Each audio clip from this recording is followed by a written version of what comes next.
नमस्कार मित्रों, आपके अपने YouTube channel Raj for new Rajasthan पर आपका हार्दिक स्वागत करता हूं। मित्रों, हम यहां पर भूगोल विषय के बारे में अध्ययन कर रहे हैं। अक्षांश रेखाएं हम पढ़ चुके थे पिछली क्लासों में, आप वहां से देख सकते हैं।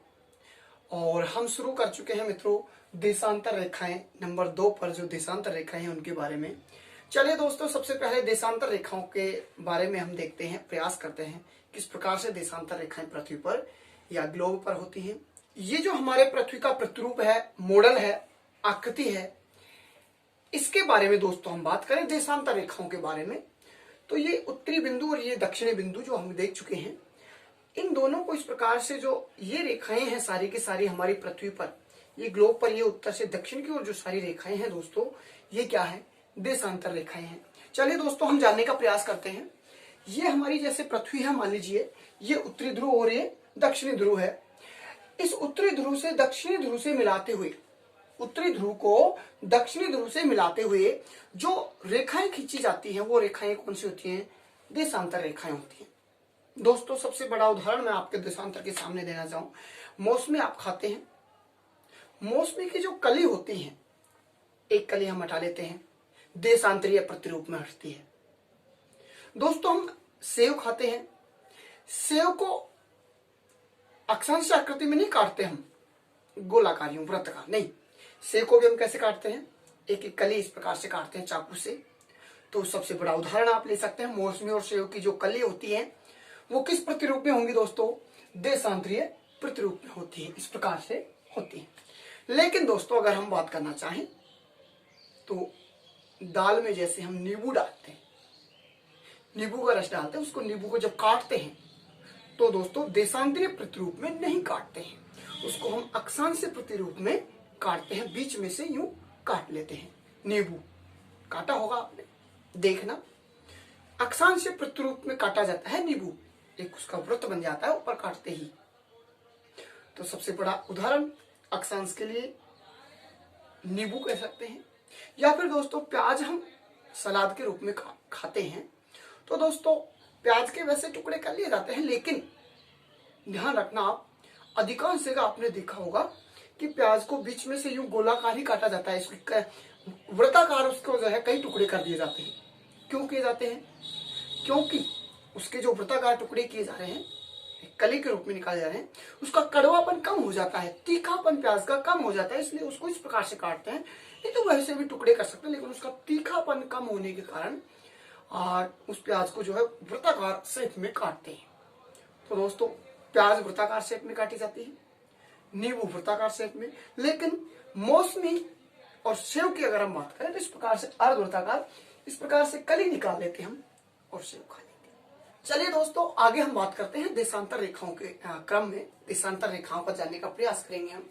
तो दोस्तों देखिए, पृथ्वी पर कहां पर दोस्तों? सबसे पहले अगर हम बात करें दोस्तों, तो पृथ्वी पर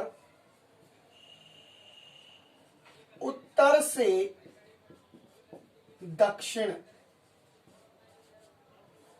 की ओर, पृथ्वी पर उत्तर से दक्षिण की ओर ऊर्ध्वाधर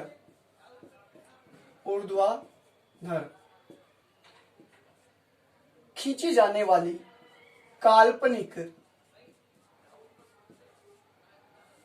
जो रेखाएं होंगी वो क्या कहलाती हैं दोस्तों? देशांतर रेखाएं कहलाती है। देखिए दोस्तों, अगर हम देखना चाहें तो ये उत्तर से दक्षिण की ओर ऊर्ध्वाधर जो खींची जाने वाली काल्पनिक जो रेखाएं होती हैं वो कैसी होती हैं? देशांतर रेखाएं होती हैं। दोस्तों, हम अक्षांश रेखाओं में बात कर रहे थे कि पृथ्वी की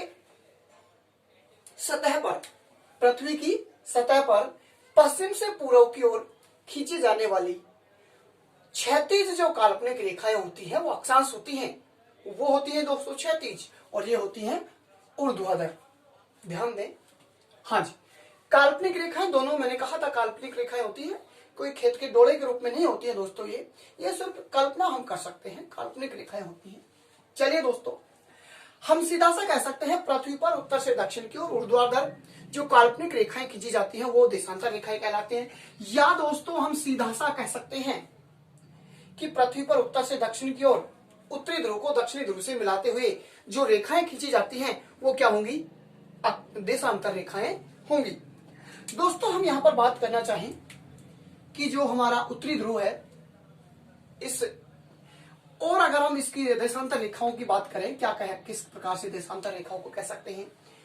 पृथ्वी का जो केंद्र है, पृथ्वी के केंद्र से पश्चिम व पूर्व की कोणात्मक दूरी, ध्यान दीजिएगा दोस्तों, अक्षांश रेखाओं में हम बात कर रहे थे पृथ्वी के केंद्र से उत्तर या दक्षिण की कोणात्मक दूरी क्या कहलाती है? अक्षांश कहलाती है। लेकिन पृथ्वी के केंद्र से पश्चिम या पूर्व की जो कोणात्मक दूरी बनेगी वो क्या कहलाएगी? देशांतर रेखा। पश्चिम से पूर्व होगी तो दोस्तों देशांतर, उत्तर से दक्षिण की ओर अगर कोणात्मक दूरी बनती है तो अक्षांश कहलाती है। चलिए दोस्तों आगे हम बात करते हैं। सबसे पहली बात नंबर 1 हम दोस्तों यहां पर करना चाहें, अक्षांश रेखाओं की जो दिशा पढ़ रहे थे पश्चिम से पूर्व की ओर, लेकिन देशांतर रेखाओं की दिशा के बारे में दोस्तों अगर हम बात करें दिशा, तो दोस्तों क्या हो जाएगी? उत्तर से दक्षिण की ओर। दिशा क्या हो जाएगी दोस्तों? उत्तर से दक्षिण की ओर। चलिए दोस्तों हम बात करें नंबर 2 पर, देशांतर रेखाओं की आकृति। देख लीजिएगा दोस्तों, देशांतर रेखाओं की जो आकृति है एक अर्धवृत्ताकार के रूप में। कैसे है दोस्तों? अर्धवृत्ताकार।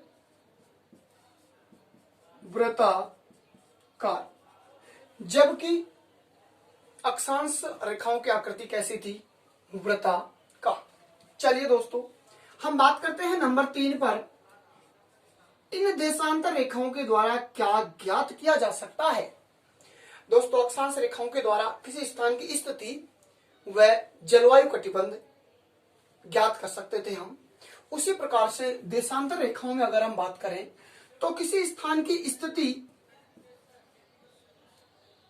व समय का पता लगाया जाता है। स्थिति व समय का पता लगाया जाता है देशांतर रेखा। चलिए दोस्तों हम बात करें कि नंबर 4, 0 डिग्री जो देशांतर रेखा है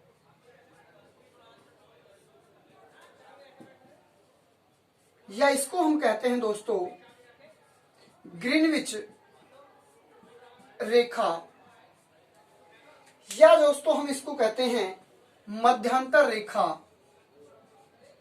मध्यांतर रेखा, ये जो रेखा है दोस्तों हमारी पृथ्वी को समान 2 भागों में विभाजित करती है। जिस प्रकार से दोस्तों अक्षांश रेखाओं में हम बात कर रहे थे, भूमध्य रेखा या 0 डिग्री अक्षांश रेखा पृथ्वी को 2 भागों में विभाजित कर रही थी, उत्तरी गोलार्ध और दक्षिणी गोलार्ध। सेम उसी प्रकार से ये जो हमारी पृथ्वी है, ये उत्तरी ध्रुव और ये दक्षिणी ध्रुव, ये 0 डिग्री जो देशांतर रेखा है, 0 डिग्री देशांतर रेखा या इसको कहते हैं हम ग्रीनविच रेखा, ये हमारी पृथ्वी को 2 भागों में विभाजित करती है, समान 2 भागों में। एक हो जाता है दोस्तों पश्चिमी गोलार्ध और दोस्तों दूसरा हो जाता है पूर्वी गोलार्ध। जी हाँ दोस्तों, 2 गोलार्धों में पृथ्वी जो है 0 डिग्री देशांतर हमारी पृथ्वी को विभाजित कर देती है। बात हम करें नंबर 1 पश्चिमी गोलार्ध,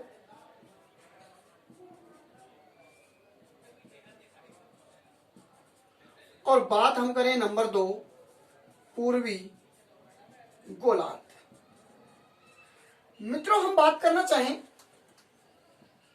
पश्चिमी गोलार्ध और पूर्वी गोलार्ध में देशांतर रेखाओं की संख्या, तो पश्चिमी गोलार्ध में 180 और पूर्वी गोलार्ध में भी 180 होती है। चलिए दोस्तों हम बात कर लेते हैं दोनों गोलार्धों में अक्षांश रेखाओं की संख्या कितनी हो जाती है? 180 और 180। तो हम बात करते हैं दोस्तों देशांतर रेखाओं की गणना। देशांतर रेखाओं की गणना की दोस्तों हम बात करें तो नंबर 1 जो हमारी होगी, पहली बात, दोनों गोलार्धों में देशांतरों की संख्या, देशांतर रेखाओं की संख्या, तो 180 प्लस 180 बराबर 360। दोनों गोलार्धों में कितनी होती है दोस्तों? 360। नंबर 2 पर अगर दोस्तों हम बात करना चाहें,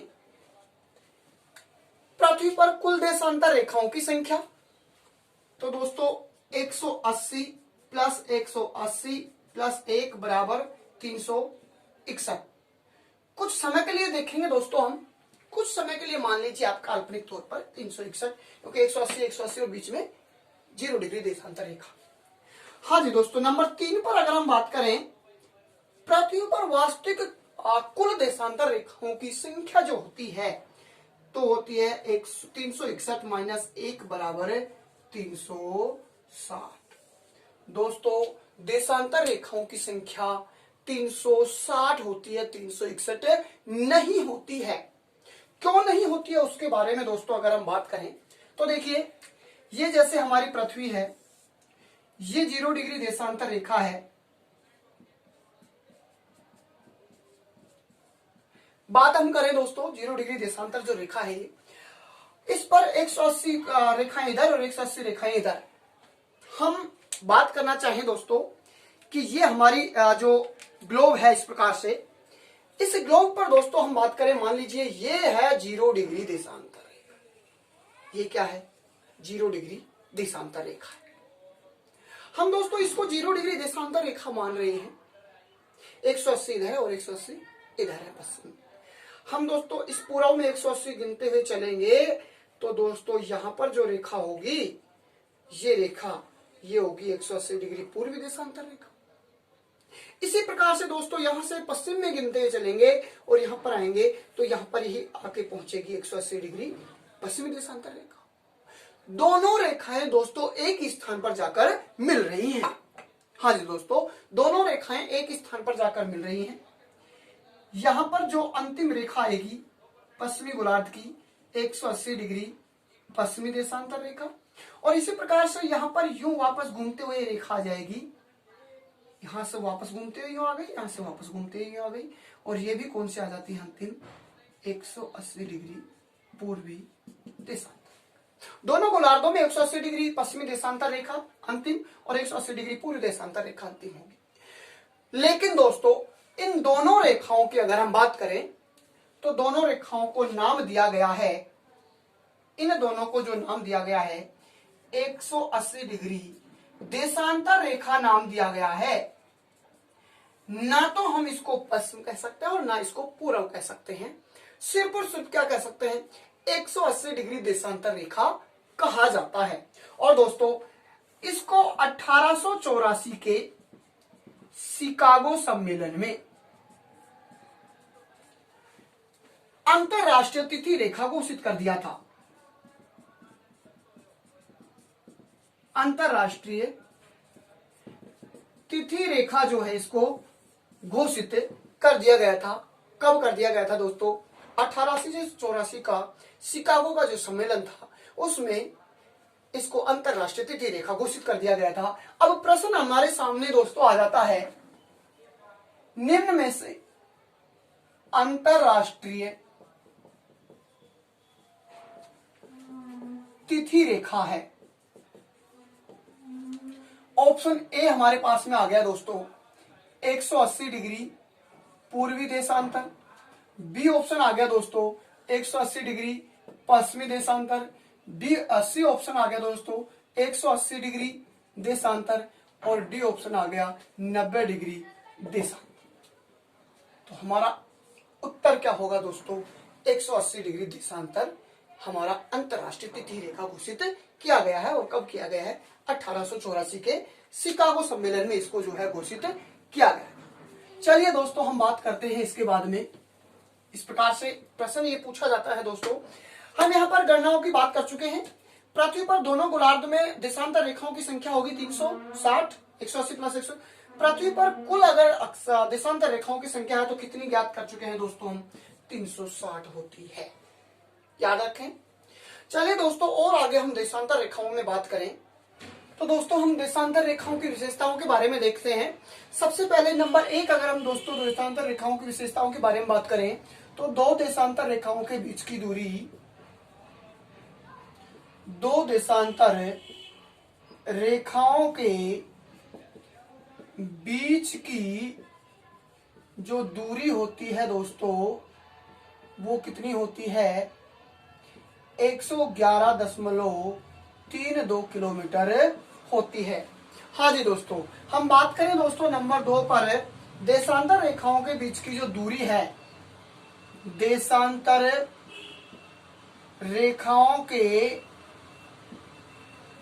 बीच की जो दूरी होती है दोस्तों, देशांतर रेखाओं के बीच की दूरी जो होती है, इसके संदर्भ में हम दोस्तों बात करें, देशांतर रेखाओं के जो बीच की दूरी है सर्वाधिक होती है दोस्तों। सर्वाधिक की अगर हम बात करें दोस्तों तो सर्वाधिक होती है भूमध्य रेखा पर।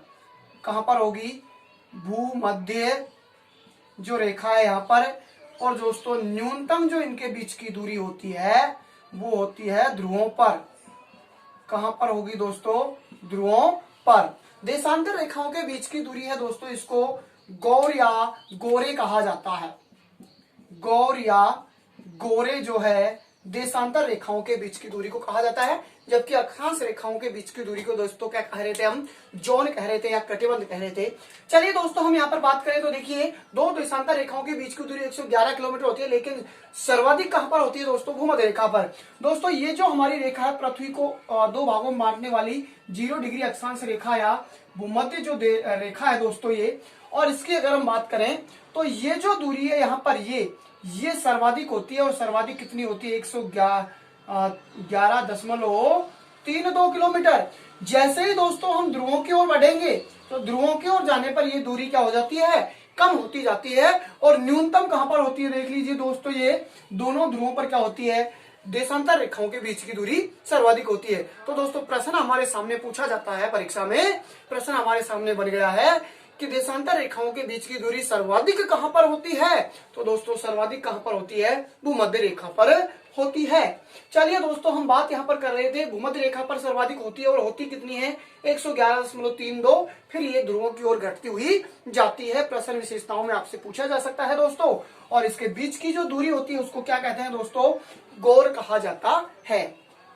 इसके आगे दोस्तों हम देशांतर रेखाओं में अगली जो क्लास होगी हमारी, अगली क्लास में हम देशांतर रेखाओं में पढ़ेंगे दोस्तों महत्वपूर्ण जो देशांतर रेखाएं हैं, उन महत्वपूर्ण देशांतर रेखाओं के संदर्भ में हमारे सामने किस प्रकार के प्रश्न कैसे पूछे जाते हैं, इसके बारे में हम अगली क्लास में चर्चा करेंगे। तो दोस्तों देखना ना भूलें अगली क्लास, महत्वपूर्ण देशांतर रेखाएं। दोस्तों वीडियो को शेयर करें, लाइक करें, और हाँ यूट्यूब चैनल जो हमारा है इसको सब्सक्राइब कर लें ताकि, और बेल आइकन घंटा दबा लें ताकि सभी आने वाले जो वीडियो हैं आपको उपलब्ध हो सकें। धन्यवाद।